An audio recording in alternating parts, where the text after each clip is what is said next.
ভগবদ্গীতা অনুযায়ী জীবনের আসল লক্ষ্য কি? আজকের ব্যস্ত পৃথিবীতে আমরা সবাই ছুটছি, কেউ টাকার পিছনে, কেউ সাফল্যের পিছনে, কেউ সুখের খোঁজে, কেউ শান্তির জন্য। কিন্তু তবুও মনের ভেতরে এক অদ্ভুত শূন্যতা থেকেই যায়। প্রশ্নটা তাই খুব সহজ, কিন্তু উত্তরটা গভীর। জীবনের আসল লক্ষ্য কি? ভগবদ্গীতা এই প্রশ্নের উত্তর দেয় খুব শান্তভাবে, কিন্তু অত্যন্ত শক্তিশালীভাবে। আজকের এই ভিডিওতে আমরা গীতা অনুযায়ী জীবনের আসল লক্ষ্য বুঝব। শুধু শোনার জন্য নয়, অনুভব করার জন্য। শান্তভাবে শুনুন। অধ্যায় 1। আমরা যা ভাবি,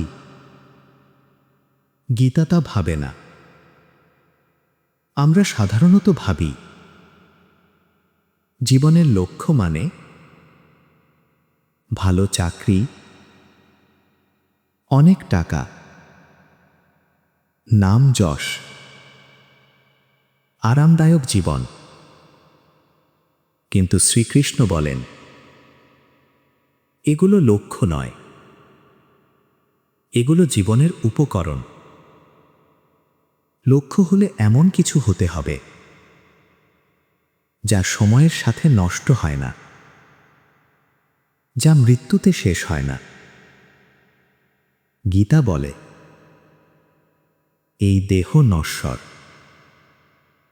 এই সম্পদ নশ্বর, এই সাফল্যও নশ্বর, কিন্তু আত্মা অবিনাশী। তাই গীতা অনুযায়ী জীবনের লক্ষ্য দেহকে নয়, আত্মাকে বোঝা। অধ্যায় 2। তুমি দেহ নও, তুমি আত্মা।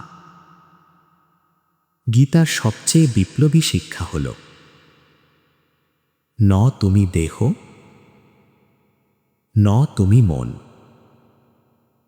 তুমি আত্মা। দেহ জন্মায়, দেহ বড় হয়, দেহ অসুস্থ হয়, দেহ মরে, কিন্তু আত্মা, আত্মা জন্মায় না, মরে না, ধ্বংস হয় না। আমরা দুঃখ পাই কেন? কারণ আমরা নিজেকে দেহ ভেবে ফেলি। কেউ অপমান করলে আমরা কষ্ট পাই, কেউ প্রশংসা করলে আমরা অহংকারী হই। কিন্তু আত্মা এই সবের ঊর্ধ্বে। গীতা বলে, জীবনের লক্ষ্য হল এই সত্য উপলব্ধি করা। অধ্যায় 3। জীবনের লক্ষ্য সুখ নয়। শুনতে কঠিন লাগলেও গীতা পরিষ্কার বলে, জীবনের লক্ষ্য সুখ নয়।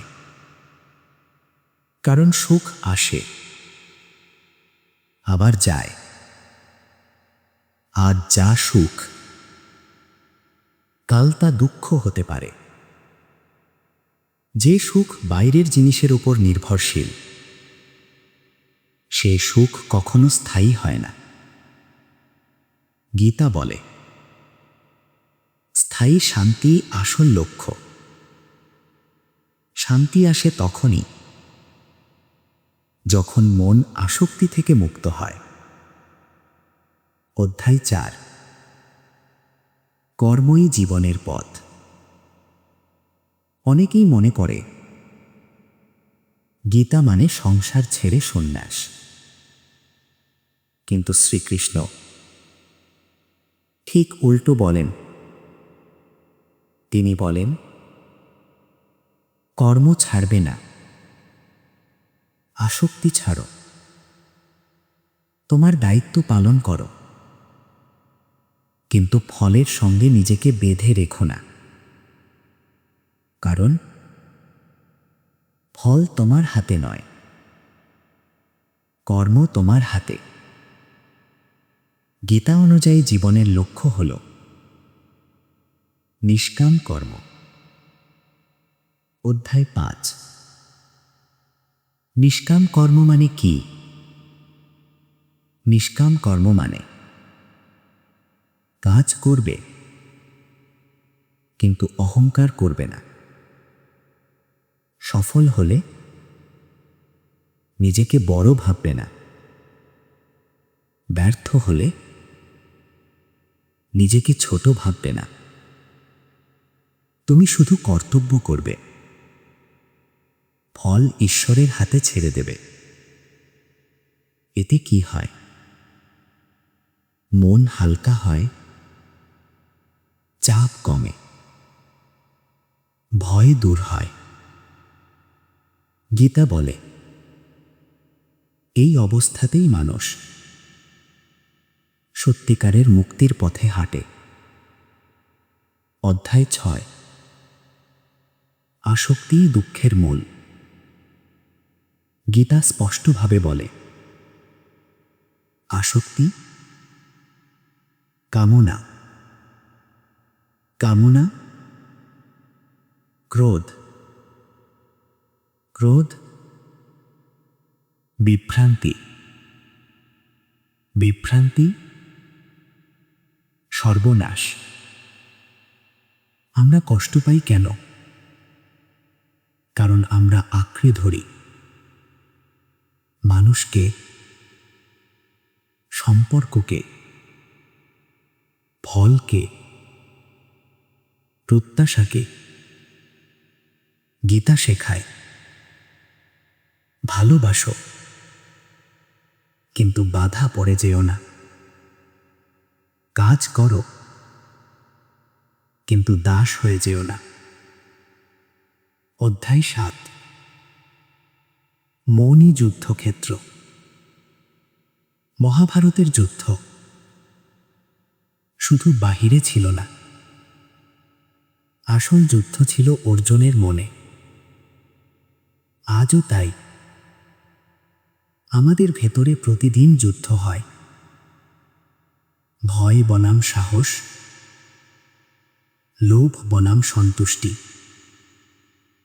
রাগ বনাম ধৈর্য। গীতা বলে যে নিজের মন জয় করতে পারে সেই প্রকৃত বিজয়ী। তাই জীবনের লক্ষ্য হল মনকে শাসন করা। অধ্যায় 8। ধ্যান ও আত্মসংযম। শ্রীকৃষ্ণ বলেন মন যেখানে যায় সেখান থেকে ধীরে ধীরে ফিরিয়ে আনো। ধ্যান মানে মন ফাঁকা করা নয়, ধ্যান মানে মনকে প্রশিক্ষণ দেওয়া। প্রতিদিন অল্প সময়, নিয়মিত। এই অভ্যাসই মনকে স্থির করে। অধ্যায় 9। সমত্বই আসল যোগ। সাফল্য এলে অহংকার নয়, ব্যর্থতা এলে হতাশা নয়। গীতা বলে সুখ ও দুঃখে সমান থাকা, এই যোগ। এই অবস্থাতেই মানুষ মুক্তির পথে এগোয়। অধ্যায় 10। জীবনের চূড়ান্ত লক্ষ্য মোক্ষ। সবশেষে গীতা বলে জীবনের আসল লক্ষ্য হল মোক্ষ। মোক্ষ মানে মৃত্যুর পর কিছু নয়, মোক্ষ মানে ভয়ের মুক্তি, লোভের মুক্তি, আসক্তির মুক্তি, অহংকারের মুক্তি। মোক্ষ মানে এই জীবনেই শান্ত হওয়া, সমাপ্তি। ভগবত গীতা আমাদের শেখায় জীবন মানে ভোগ নয়, জীবন মানে উপলব্ধি। তুমি দেহ নও, তুমি আত্মা। কর্ম করো, কিন্তু বন্ধন করো না। ভালোবাসো, কিন্তু আঁকড়ে ধরো না। জীবনের আসল লক্ষ্য দূরে নয়,